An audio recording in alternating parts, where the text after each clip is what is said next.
सभी को जय जोहार। एक दो नारा लगा लेते हैं। एक तीर एक कमान, एक तीर एक कमान। बोलिए बाबा साहब अम्बेडकर की, बोलिए बाबा साहब अम्बेडकर की, बोलिए बिरसा मुंडा की, बोलिए टाट्या भील की, बोलिए ख्वाजा नायक की। आज महाराष्ट्र के जलगांव जिले के चोपड़ा तहसील में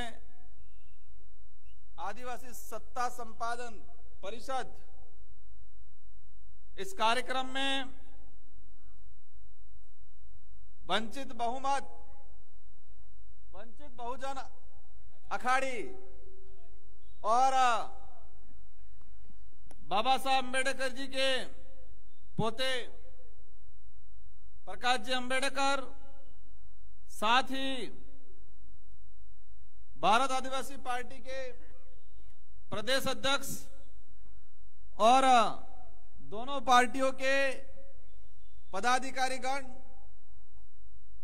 इस पंडाल में विराजमान एसटी, एससी, ओबीसी, माइनॉरिटी और साथ ही मानवता में विश्वास करने वाले अन्य समुदाय के लोग, आप सभी को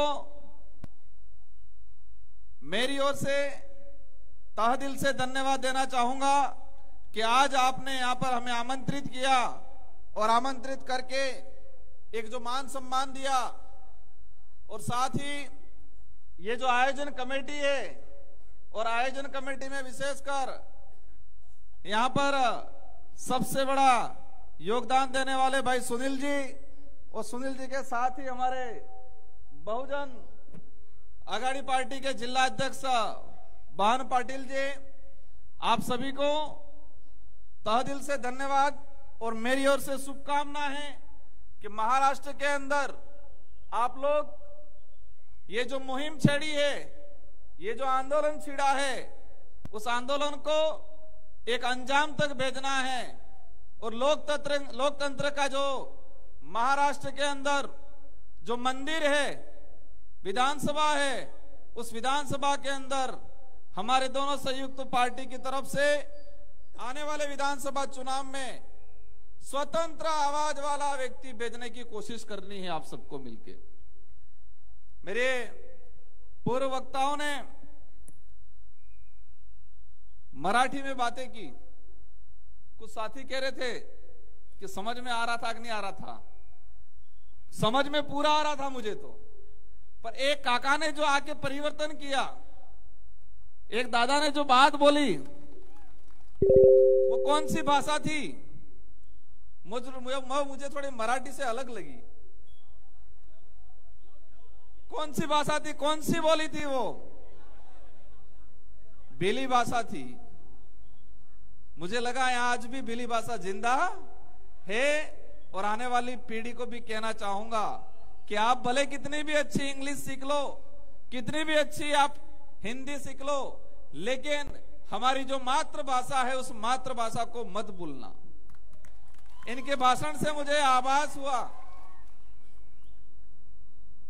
कि 1913 के अंदर गोविंद गुरु महाराज के नेतृत्व में मानगढ़ एक आंदोलन हुआ था बिलराज कायम करने को लेकर अंग्रेजी शासन व्यवस्था में। और उस दौरान वहां के सामंती और अंग्रेजी लोगों ने इस आंदोलन को कुचलने के लिए गोला बारूद के साथ हजारों की फौज छोड़ी और 1500 आदिवासी समुदाय शहीद हुआ था। मानगढ़ का इतिहास में याद करना चाहूंगा इन काका की बात से। और उस समय जब गोविंद गुरु महाराज को अंग्रेजी सैनिक और राजा रजवाड़े के सैनिक गुजरात के कोर्ट में लाके पेश किया था, और पेश करने के दौरान उस समय का जो जजमेंट आया था, उस जजमेंट में लिखा था कि गोविंद गुरु महाराज मध्य प्रदेश, गुजरात, महाराष्ट्र, राजस्थान इलाके के अंदर रहने वाला जो भील बाहुल्य क्षेत्र है उसको बिलराज कायम करना चाहते हैं, बिल प्रदेश बनाना चाहते हैं। उस समय फिर अंग्रेजी शासन व्यवस्था के लोगों ने एक नक्शा जारी किया था। उस नक्शे में जलगांव का भी नाम था, दुलिया का भी नाम था, नंदुरबार का भी नाम था। और काका की बात से यह साबित हो गया कि वो चिंगारी आज भी कहीं न कहीं लग रही है और आने वाले समय में ये एक आग बनेगी और हम सब मिलके हमारे पुरखों के जो अधूरे सपने हैं उन सपनों को पूरा करेंगे। साथियों, ये भारत देश हमारा देश है। ये देश का इतिहास जो है खून से रंगा हुआ है, लथपथ है। इस देश को आजाद कराने के लिए बलिदान देने का अगर किसी ने काम किया है तो सबसे ज्यादा आदिवासी समुदाय ने काम किया है। इस देश की आजादी में अगर खून बहा है तो सबसे अधिक आदिवासी समुदाय का बहा है, एससी समुदाय का बहा है, माइनॉरिटी का बहा है, गरीब तबके के व्यक्ति का खून बहा है, अमीरों का नहीं बहा है। इस देश को आजाद कराने में जिन लोगों ने अपने प्राण न्यौछावर कर दिए और ये देश आजाद हुआ, और आजादी के वक्त जिन लोगों ने इस देश को आजाद कराने में अपनी महत्वपूर्ण भूमिका निभाई, उनको पुरखों ने बलिदान दिया, तो उन्होंने कल्पना की थी कि आजाद भारत के अंदर ये पिछड़ी समुदाय, एसटी एससी समुदाय, दलित समुदाय, माइनॉरिटी, गरीब वर्ग का व्यक्ति इस देश में शांतिपूर्वक तरीके से रहेगा, आजादी के साथ रहेगा, अपने स्वाभिमान के साथ जिएगा, अपने सुख सुविधाओं के साथ जिएगा। ये कल्पना की थी आजाद कराने वाले लोगों ने। लेकिन बड़े दुख के साथ कहना पड़ रहा है, आज देश आजाद हो गया। अंबेडकर जी ने इस देश को शानदार संविधान दिया, दलित पिछड़े आदिवासियों के लिए अधिकार दिए, लेकिन इस संविधान को आज तक धरातल पर लागू नहीं किया गया। कुछ लोगों को आरक्षण से दिक्कत है, लेकिन सच्चाई यह है कि जो संवैधानिक प्रावधान थे आरक्षण के, आज तक धरातल पे लागू नहीं हुए। अगर लागू हुए होते तो देश के जितने विश्वविद्यालय हैं उस विश्वविद्यालयों के अंदर आज भी एसटी का जो अनुपात है 2.5% नहीं रहता। आज भी विश्वविद्यालय, विश्व यूनिवर्सिटियां हैं, उसके अंदर एससी समुदाय का प्रतिनिधित्व 3% जा पहुंचा है अभी तक। सिर्फ एसटी एससी आज 2 से 3% पहुंचे हैं और कहते हैं कि आरक्षण। लोकसभा के पहले कुछ राष्ट्रीय पार्टी ने, मैं नाम ही ले लेता हूं, बीजेपी ने कहा कि हम संविधान बदलेंगे, और देश के गरीब लोगों ने, देश के एसटी एससी ने, देश के माइनॉरिटी ने, ओबीसी ने यह तय कर लिया था कि जो संविधान बदलने की बात करते हैं हम उनको ही बदल देंगे, और बदलने की पूरी कोशिश की और लाके बैक फुट पे लाके रख दिया। वो तो थोड़ा जोड़ तोड़ कर लिया इसलिए, बाकी जो संविधान बदलने की बात करते थे, और ये वक्त दूर नहीं है, आने वाले समय में जिस पार्टी के अंदर संविधान विरोधी मानसिकता है, जो पार्टी आदिवासी दलित विरोधी मानसिकता रखती है, उन लोगों, ऐसी मानसिकता वाले लोगों को लोकतांत्रिक तरीके से आने वाले समय में हम सबक सिखाना के काम करेंगे। साथियों, महाराष्ट्र का चुनाव आ रहा है, हमारी माताएं बहनें बैठी है, बड़े बुजुर्ग बैठे हुए हैं। इन राजनीतिक पार्टियों वालों ने क्या किया है? हमारा मानसिकता के साथ खिलवाड़ करने का काम करते हैं, हमारी गरीबी का मजाक उड़ाने का काम करते हैं ये लोग, और हमारी गरीबी का मजाक उड़ा के ये लोग वोट लेने का काम करते हैं। प्लान बना रहे हैं कि इस गरीब आदिवासी समुदाय को कैसे लूटा जाए, वोट उनसे कैसे लिया जाए। लाडली बहना का नाम सुना है आपने? महाराष्ट्र में सुनने आ रहा होगा, अभी आ रहा है सुनने में? क्या है? मैं कल छत्तीसगढ़ में था, मैं 2 दिन पहले 3 दिन पहले मध्य प्रदेश में था।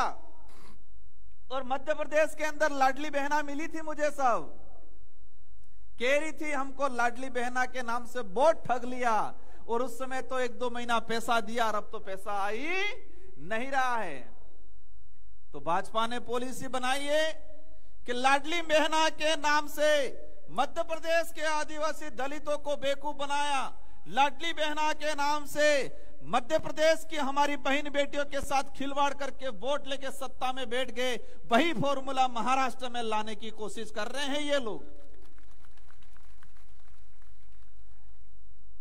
लेकिन मैं मेरी लाडली बहना को कहना चाहूंगा, लाडली बनो नहीं बनो, लेकिन स्वाभिमानी जरूर बनना आप लोग।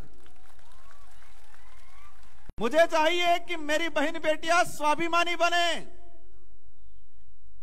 कैसी बने? स्वाभिमानी। और स्वाभिमानी ऐसी बनना है, कह देना है कि आप राजकोष से, हमारे से टैक्स वसूल के आपने राजकोष इकट्ठा किया है, और उसी राजकोष से अगर कुछ योजना देते हो तो स्वागत है, लेकिन हमारा स्वाभिमान हम नहीं खोएंगे, ये एहसास कराना है इस बार। इनको लगना चाहिए, क्योंकि नया नया ट्रेड लाते हैं ये, हर बार नया नया ट्रेड लाते हैं। अभी बिरसा मुंडा जी को लाए, बिरसा मुंडा जिन्होंने 25 साल की उम्र में अंग्रेजों की हालत खराब कर दी थी और अपनी जान गंवाई बिरसा मुंडा जी ने। बिरसा मुंडा जी का इतिहास था एनसीईआरटी के किताब में, उस इतिहास में लिखा था बिरसा मुंडा जी का संघर्ष। ये लोग धर्म की राजनीति करते हैं, उस राजनीति में बिरसा मुंडा जी को आगे कर रहे हैं। अभी थोड़ा समझना, क्योंकि कुछ समय बाद ये नया ट्रेड और लाने वाले हैं। बिरसा मुंडा जी के उपदेश थे कि आदिवासी समुदाय की धर्म व्यवस्था, पूजा पद्धति, रहन सहन, बोली भाषा सारे धर्मों से अलग है। ये बिरसा मुंडा जी कह के गए थे, एनसीईआरटी की किताब में पढ़ाया जा रहा था। बिरसा मुंडा जी ने कहा था कि आदिवासी समुदाय की पूजा पद्धति न ईसाई से मेल खाती है, न हिंदू धर्म से मेल खाती है। ये बिरसा मुंडा जी ने कहा था। अब उन्होंने क्या किया, 2024 के अंदर एनसीईआरटी के पाठ्यक्रम में बिरसा मुंडा जी का इतिहास मिटा दिया और 2 लाइन में लिख दिया कि बिरसा मुंडा जी सिर्फ हिंदू धर्म की बात करते थे। हम धर्म विरोधी नहीं है, हम हर धर्म का सम्मान करते हैं, लेकिन जो धर्म की आड़ में राजनीति करके समाज को लड़ाने का काम करते हैं, देश को लूटने का काम करते हैं, ऐसे लोगों को सबक सिखाना है, इसलिए हमें बात करनी पड़ती है। जब एसटी एससी पे अत्याचार होता है, कह देते हैं ये तो आदिवासी है, ये एसटी है, लेकिन जब झंडा पकड़ाना पड़ता है तो सबसे पहले हमारे एसटी एससी के भाइयों को झंडा पकड़ाते हैं ये लोग। तब ये नहीं कहते हैं कि ये इस धर्म का है। साथियों, देश का संविधान हर व्यक्ति को अपने विवेक, अपनी इच्छा के अनुसार धर्म अपनाने का स्वतंत्रता देता है, आजादी देता है उसको। मैंने एक चीज देखा, आपके महाराष्ट्र का जो पाठ्यक्रम है, जो स्कूलों में पढ़ाया जाता है, इन पाठ्यक्रम में अंबेडकर जी को लेके कितना दे रखा है सिलेबस। ये शेड्यूल 5 का एरिया है, 5वीं अनुसूची का इलाका है। क्या उन पाठ्यक्रम में 5वीं अनुसूची के बारे में पढ़ाया जा रहा है? जो 300 साल पहले हमारे इस इलाके के अंदर खाजा नायक हो गया, हमारा मध्य प्रदेश से सटा हुआ टाटा व्हील हो गया, इनका इतिहास इस पाठ्यक्रम में पढ़ा रहे हैं ये लोग। आजादी के बाद भीमराव अंबेडकर जी ने आपके इसी महाराष्ट्र नागपुर में 3 से 4 लाख लोगों के साथ बौद्ध धर्म अपनाया था। क्या ये इतिहास पढ़ा रहे पाठ्यक्रम में? ये बात किसी पाठ्यक्रम में पढ़ाई जा रही है क्या? न एनसीईआरटी के पाठ्यक्रम में पढ़ाई जाती है, न महाराष्ट्र का पाठ्यक्रम में पढ़ाई जाती है, न राजस्थान के पाठ्यक्रम में पढ़ाई जाती है। ये लोग 6 से 7 हजार साल पुरानी काल्पनिक बातें पाठ्यक्रम में पढ़ाते हैं, लेकिन हमारा जो इतिहास, हमारे पुरखों का 200 साल पुराना इतिहास नहीं पढ़ाते हैं ये लोग। 7,000 साल पुराना इतिहास जरूर पढ़ा रहे हैं, 6,000 साल पुरानी काल्पनिक बातें पढ़ा रहे हैं हमारे बच्चों को, लेकिन 200-300 साल पुराना हमारा जो वास्तविक इतिहास है उस इतिहास को नहीं पढ़ाया जा रहा है। ये शिवाजी महाराज की कर्मभूमि है। इन लोगों ने शिवाजी महाराज को आगे करने का काम किया, लेकिन शिवाजी महाराज की आइडियोलॉजी क्या थी, साहूजी महाराज की आइडियोलॉजी क्या थी, वो क्या चाहते थे, इस पे काम नहीं कर रहे। सिर्फ राजनीति करने के लिए उन्होंने आगे किया। शिवाजी महाराज का संबंध कई लेखक अलग अलग तरीके से बताते हैं, और मैं आपकी जानकारी में डाल दूं कि शिवाजी महाराज का जिस तरह से यहाँ के बिलों का इतिहास मेवाड़ से मिलता है, इसी तरह शिवाजी महाराज का भी इतिहास राजस्थान के मेवाड़ से मिलता है।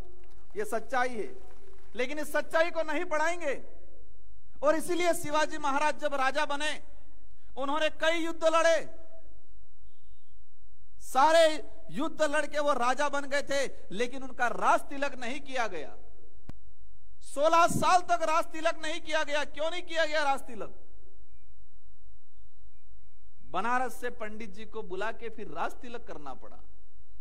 यहाँ के लोगों ने राज तिलक नहीं किया, जो अपने आप को उच्च वर्ण के मानते थे, और आज वही लोग ये पार्टियां चलाते हैं और शिवाजी की तस्वीर को आगे रखते हैं। जिन लोगों ने शिवाजी महाराज का अपमान किया, ये लोग आज ये राष्ट्रीय पार्टियां महाराष्ट्र में चला रहे हैं और शिवाजी महाराज का सिर्फ तस्वीर आगे रख के हमारे बोले बाले आदिवासी, एससी, यहाँ के ओबीसी के वोट लेके राज करने का काम कर रहे हैं। इन लोगों को भी पहचानने की जरूरत है साथियों। बड़ी विडंबना ये है कि हम हमारा इतिहास नहीं जान पाए और नहीं किसी ने बताया है। शेड्यूल 5 का प्रावधान क्या है, मेरी जानकारी में यहां बैठे हो बहुत कम साथियों को पता होगा, लेकिन 5 साल पुराना क्या बात थी वो जरूर पता है। सॉरी, 5,000 साल पुरानी क्या बात थी, क्योंकि वो किताबों में पढ़ाया गया, वो टीवियों में आया गया। हमारी सबकी जिम्मेदारी है, और ये लड़ाई जो है सिर्फ नेता बनने की नहीं है। ये लड़ाई हमारा जो गरीब आदिवासी समुदाय है, गरीब एससी है, माइनॉरिटी है, ओबीसी है, गरीब कोई भी समाज का व्यक्ति है, उसको आगे लाने की लड़ाई है हमारी। उस लड़ाई में आपको साथ देना है। लेकिन हर वक्त देखा है कि चुनाव आते ही ये लोग लोभ लालच वाली योजना लेके आ जाते हैं। मैं आज लाडली बहना वाली योजना के बारे में बोला, कल आपको ये भड़काएंगे, राजकुमार तो ना कह रहा है। मैंने एक बात बोली है, आप लाडली बहना जरूर बन जाना, या बनो नहीं बनो चलेगा, लेकिन स्वाभिमानी बहना जरूर बनना है आपको। आपको अभी क्या रुपया मिल रहा है उस पे नहीं, क्योंकि हमारी मध्य प्रदेश की बहना ठगी गई है और महाराष्ट्र की बहना को ठगने का काम कर रहे हैं। लाडले भैया वाली भी योजना लाएंगे और ये लोग, ध्यान रखना, ठगना मत। अंबेडकर जी ने और हमारे जयपाल सिंह मुंडा ने और अन्य संविधान निर्माताओं ने ये देश को संविधान में लोकतांत्रिक व्यवस्था, जनता का राज, हर 5 साल में जनता अपना वोट देके, अपने विवेक से अपना जनप्रतिनिधि चुनेगी। जो जनप्रतिनिधि हमारी समस्या को विधानसभा, लोकसभा में रखेगी, ये प्रावधान किया गया। लेकिन विडंबना है कि राष्ट्रीय पार्टियों के अंदर चुनने वाले, आपकी शिवसेना हो, आपकी बीजेपी हो, आपकी यहाँ की कांग्रेस हो, इन पार्टियों के अंदर जाने वाले नेता समाज के प्रति वफादार नहीं होते हैं, वो पार्टियों के प्रति वफादार हैं। संविधान में यह प्रावधान है कि हर वर्ग का रिजर्वेशन हो ताकि हर वर्ग का प्रतिनिधित्व करने जाए, लेकिन ये लोग उस क्षेत्र और उस वर्ग का प्रतिनिधित्व नहीं करते हैं। ये लोग उनकी पार्टी का प्रतिनिधित्व करते हैं, उनकी पार्टी के प्रति जवाबदेही रहते हैं। लेकिन भारत आदिवासी पार्टी और अंबेडकर जी की पार्टी, ये दो पार्टी मिलके हमारे वर्ग का प्रतिनिधित्व करने वाला नेता चुन के भेजने का काम करेगी आने वाले समय में। और वो नेता पार्टी के प्रति वफादार नहीं रहेगा, वो पार्टी समुदाय के प्रति वफादार रहेगा। ऐसा नेता चुनने का काम करेंगे हम लोग, क्योंकि हमारी पार्टी में व्यवस्था ही ऐसी है। कोई हाईकमान नहीं है, जनता तो करेगी, वही हाईकमान है। जो जनता वोट देगी वही हमारा हाईकमान है। आपको ही तय करना है कि हमारा लीडर कौन होगा। साथियों, समय काफी हो चुका है। मैं उद्बोधन दे रहे थे, मैंने हालांकि सांसद के रूप में बोला, सब जानते होंगे। मैं एक बार जब विधायक था, मैं महाराष्ट्र में आया तो हमने कहा मैं एमएलए हूं, तो पुलिस वाले साथी समझ नहीं पाए, कुछ मामला हुआ था। फिर यहां एमएलए को शायद नामदार बोलते हैं, एमएलए को आमदार बोलते हैं। फिर एक पुलिस वाला साथी था, कहा उसको पता था हमारा राजस्थान में एमएलए बोलते हैं, तो उन्होंने कहा आप यहां हमारे आमदार बोलते हैं। तो हमें हमारे यहाँ के आमदार तैयार करने हैं। अब जो आमदार आपकी बात को महाराष्ट्र की विधानसभा में जाके बोलेंगे, और महाराष्ट्र इतना शानदार इलाका है, ये शिवाजी महाराज अंबेडकर जी की कर्म जन्मभूमि है, लेकिन इस धरती को, इस राज्य को बदनाम कर दिया है कुछ लोगों ने। हमारे राजस्थान के अन्य राज्य के लोग क्या देखते हैं, महाराष्ट्र में बिना पेंदे वाली पार्टियां ज्यादा है, यूं कहते हैं, जो कब दल बदल लेती है, कब तोड़ देती है पार्टियां, कौन सा विधायक, कौन सा सांसद कहां घुस जाता है, कोई पता नहीं चलता है। लेकिन मैं उम्मीद करूंगा आपसे और इस मंच से महाराष्ट्र की सारी जनता को कि इस बार ये एहसास कराना है कि नेता पलटू हो सकते हैं, लेकिन जनता पलटने वाली नहीं है। जनता इस बार महाराष्ट्र चुनाव में इन नेताओं को, इन राष्ट्रीय पार्टियों को, इन बीजेपी, शिवसेना, कांग्रेस को यह एहसास कराएगी कि ये लोकतंत्र है, ये राजतंत्र नहीं है, और न ही ये पलटू तंत्र है। ये एहसास कराना है इस चुनाव के अंदर, ये आपसे उम्मीद है। और अवश्य मेरी बात को, हमारे पूर्व वक्ता ने जो बात बोली और आगे आने वाले जो वक्ता हमारे प्रकाश जी बात बोलेंगे, इस बात को यहाँ आपने सुन लिया, इससे काफी नहीं होगा। इस बात को घर घर तक ले जाना है, इस बात को परिवार परिवार, गांव गांव तक ले जाना है, और ये लोकतंत्र की ताकत का एहसास कराना है। लास्ट में एक बात और बोलना चाहूंगा, महाराष्ट्र के अंदर पूंजीवादी चुनाव बना रखा है इन लोगों ने। कौन सा चुनाव बना रखा है? 5 साल लूटते हैं और चुनाव से 10-15 दिन पहले पैसा बांटने का काम करते हैं, कुछ सामग्री बांटने का काम करते हैं। आप ले लेना, लेकिन अपना स्वाभिमान बेचने का काम मत करना। इस बार ये एहसास कराना है कि संविधान को बदलने का काम बात करने वाली पार्टियां, आदिवासियों का रिजर्वेशन खत्म करने वाली पार्टियां, एसटी ओबीसी का रिजर्वेशन खत्म करने वाली पार्टियों को इस बार चुनाव में एहसास कराएंगे। विकास तो हम भी कराएंगे, सड़क हम भी बनाएंगे, पानी की सुविधा हम भी कराएंगे, लेकिन लाडली बहना की नाम से बेवकूफ बनाने का काम हम नहीं करेंगे। ये एहसास कराना है। इन्हीं शब्दों के साथ आप सबको धन्यवाद, आभार। जय जोहार, जय भीम, जय संविधान, जय बिल प्रदेश।